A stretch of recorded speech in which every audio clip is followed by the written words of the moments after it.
riveraines du Jourdain. Tous se faisaient baptiser par lui dans le Jourdain en reconnaissant ainsi leur péché.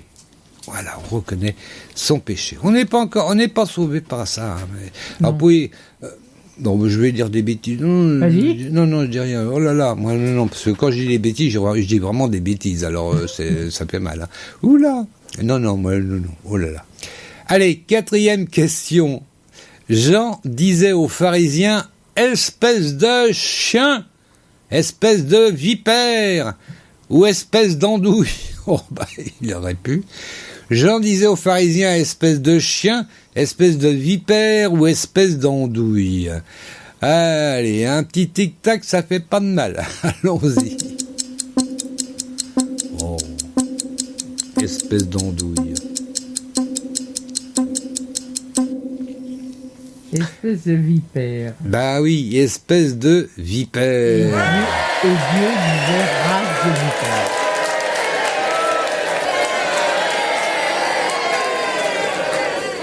Oui, c'est vrai que Jésus était dans la même lignée parce qu'il les traitait de race de vipère. C'est un peu pareil. Hein. Tout à fait. Oh, ah bah oui, mais ils étaient mal vus, hein, tout ce qui était maître de la loi, pharisiens, sadducéens, tout ça. Oh, que c'était mal vu par Jésus et puis par les disciples. Jean n'était pas encore, quelque part, il n'était pas encore disciple de Jésus, puisque Jésus n'était pas encore là. Enfin, il n'était pas encore parti. Voilà, il n'avait pas commencé son ministère encore. Mais il l'annonçait déjà, parce qu'il savait. Hein, mais il savait tout, il savait beaucoup de choses, Jean. Donc, c'est au verset 7, pas beaucoup aller. Beaucoup de pharisiens et de sadducéens venaient se faire baptiser par lui. Il leur dit, oui, le baptême, c'est pas que chrétien, hein, ça se faisait déjà avant. Il leur dit, espèce de vipère, qui vous enseigne à fuir la colère de Dieu qui va se manifester. Ah, espèce de vipère. Ah, c'était comme ça, hein. Et puis on passe à la question 5, c'est la dernière question avant la première pause musicale. Dieu peut faire des enfants d'Abraham avec des chevaux, des arbres ou des pierres. Quelque part j'aurais dit les trois parce qu'il fait ce qu'il veut, Dieu. Mais bon, là on reste centré sur le texte. Hein. Dieu peut faire des enfants d'Abraham avec des chevaux, des arbres ou des pierres. Tic-tac.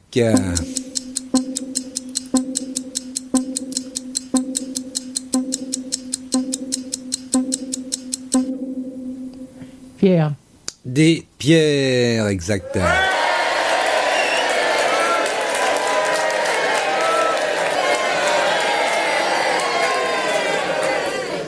Des pierres, c'est ce qu'il dit dans le verset 9. On va lire le 8 et le 9. Hein. Ben oui. Montrez plutôt par vos actes que vous avez changé de vie. Ah oui, ce qui est important, c'est déjà changer de vie. Ne vous imaginez pas qu'il vous suffit de répéter en vous-même « Nous sommes les enfants d'Abraham ».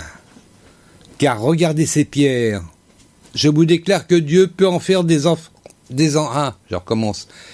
Car regardez ces pierres. Je vous déclare que Dieu peut en faire des enfants d'Abraham. Voilà.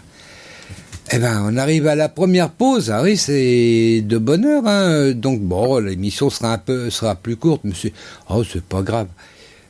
Alors, la première pause musicale, je vous l'ai dit, hein, c'est Glorious que nous allons écouter. Glorious, donc les 3 titres sont extraits de l'album Promesse. Et le premier titre, c'est En couleur. Allez, on écoute.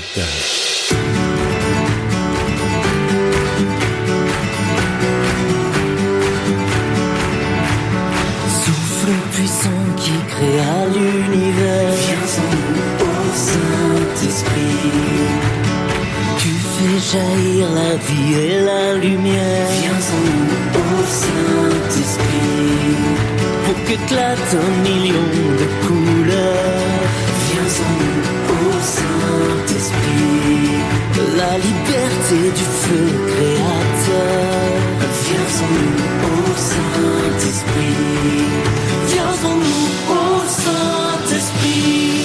Tout se change en couleur à l'écho de ton cœur. Nous venons te louer, à ta voix tout s'éveille et nos vies s'émerveillent. Nous venons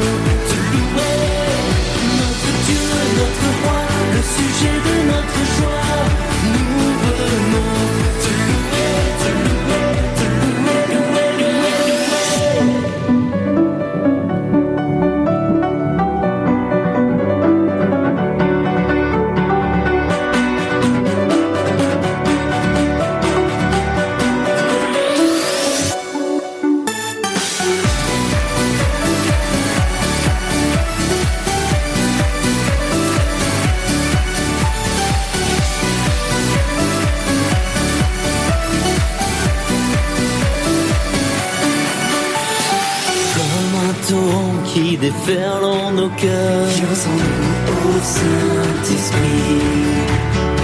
Un ouragan qui dissipe les peurs. Viens en nous, ô Saint-Esprit. Que résonne en nos vies ta promesse. Viens en nous, ô Saint-Esprit. Que nos cœurs soient remplis d'allégresse. Viens en nous, ô Saint-Esprit. Viens en nous, ô Saint-Esprit.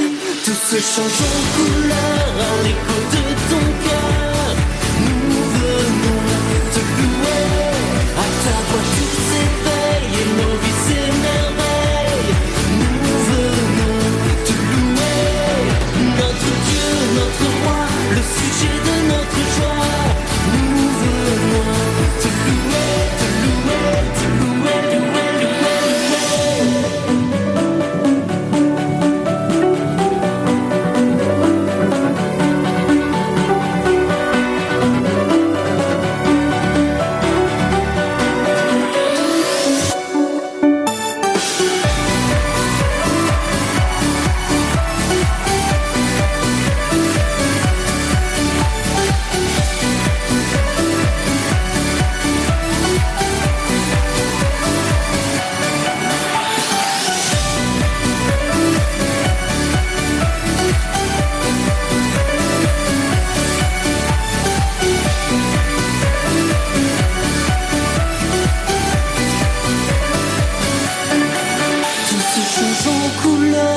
L'écho de ton cœur, nous venons te louer. À ta voix tout s'éveille et nos vies s'émerveillent. Nous venons te louer. Notre Dieu, notre roi, le sujet de notre joie. Nous venons te louer. Ah, c'était Glorious en couleur. Et Glorious, donc nous retrouverons lors de la deuxième et la troisième pause musicale. Voilà. Nous allons revoir la question de peu trop de l'Éternel, Martinette. Oui. Bah oui. Alors, de quelle ville était la femme samaritaine, celle que Jésus rencontrait au puits? Alors, est-ce qu'elle venait de Sychar, de Joppé ou de Troas? Alors, les twittos, qu'est-ce que c'est qu'ils ont répondu, les twittos? 33% ont répondu Sychar, 60% Joppé et 7% Troas. Ah, t'as une idée, Martinette? J'ai une idée, mais c'est pas, il y a aucune des trois qui me convient. Ah ben oui. Faut que je cherche. En tout cas, 60% des twittos ont répondu Joppé. Est-ce qu'ils ont raison? Est-ce qu'ils ont tort? Eh ben, on le saura à la fin de l'émission. Eh ben oui, c'est comme ça. Et puis, sur ce, on va se réécouter, Matthieu chapitre 3. Il n'y a pas de raison. Allez, on y va. Matthieu chapitre 3, je rappelle que nous lisons dans la Bible du Semeur, je le précise, parce que des fois les mots peuvent un petit peu changer, sans changer bien sûr le sens du texte. Ah ben, évidemment. Attendez, allez, Matthieu chapitre 3.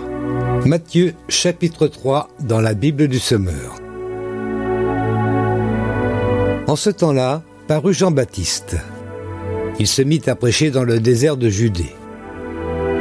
Il disait « Changez, car le règne des cieux est proche. » C'est Jean que le prophète Ésaïe a annoncé lorsqu'il a dit « On entend la voix de quelqu'un qui crie dans le désert, préparez le chemin pour le Seigneur, faites-lui des sentiers droits. » Jean portait un vêtement de poil de chameau maintenu autour de la taille par une ceinture de cuir.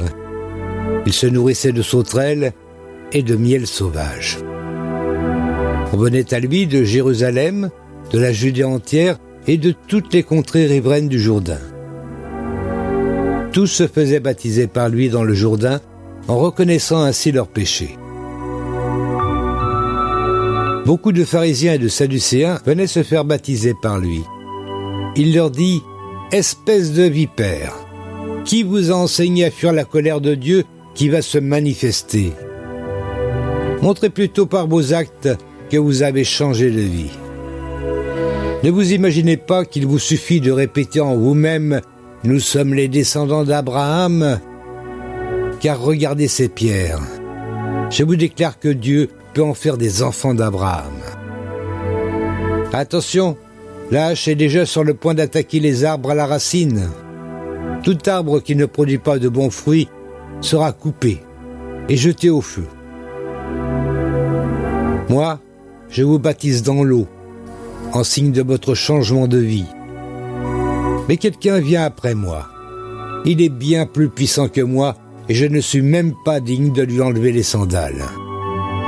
C'est lui qui vous baptisera dans le Saint-Esprit et le feu. Il tient en main sa pelle à vanner. Il va nettoyer son aire de battage et amasser le blé dans son grenier. Quant à la balle, il la brûlera dans un feu qui ne s'éteindra jamais. C'est à cette époque que parut Jésus. Il se rendit de la Galilée au Jourdain auprès de Jean pour être baptisé par lui. Mais Jean essaya de l'en dissuader. Il lui disait « C'est moi qui ai besoin d'être baptisé par toi, et c'est toi qui viens à moi. » Jésus lui répondit « Accepte pour le moment qu'il en soit ainsi, car c'est de cette manière qu'il nous convient d'accomplir tout ce que Dieu demande. » Là-dessus, Jean accepta de le baptiser. Aussitôt après avoir été baptisé, Jésus sortit de l'eau. Alors le ciel s'ouvrit pour lui, et il vit l'Esprit de Dieu descendre sous la forme d'une colombe et venir sur lui. En même temps, une voix venant du ciel fit entendre ces paroles : « Celui-ci est mon Fils bien-aimé, celui qui fait toute ma joie. » Voilà, c'était le chapitre 3 de Matthieu. Eh ben, on va passer à c'est la 6e question en tout. Alors, attention, Martinette, t'es prête, toi ? Oui. Oui. Qu'est-ce que Jean n'est pas digne d'enlever à Jésus ? Ses bottes, ses chaussettes ou ses sandales ? Ses chaussettes. Oh. Des fois, j'ai honte. Qu'est-ce que Jean n'est pas digne d'enlever à Jésus ? Ses bottes, ses chaussettes ou ses sandales ? Tic-tac.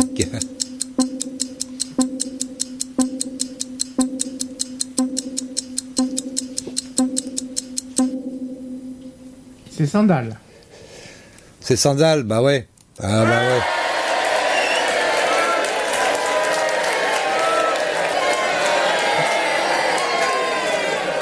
À l'époque, à ma connaissance, on portait pas trop de chaussettes. Je dis ça, je dis rien. Allez, c'est au verset 11. Ah bah c'est moi ce coup-ci qui confond les chapitres et les versets. Alors, donc, au 9, je crois que j'en étais. Oui. J'ai un doute. Non, 10. 10. Ouais. Alors, 10. Attention, la hache est déjà sur le point d'attaquer les arbres à la racine. Tout arbre, la racine, attention, c'est violent, ce qu'il dit depuis le début, là, le Jean. C'est très très violent. La hache est déjà sur le point d'attaquer les arbres à la racine. Tout arbre qui ne produit pas de bons fruits sera coupé et jeté au feu. Moi je vous baptise dans l'eau en signe de votre changement de vie, mais quelqu'un vient après moi. Il est bien plus puissant que moi, et je ne suis même pas digne de lui enlever les sandales.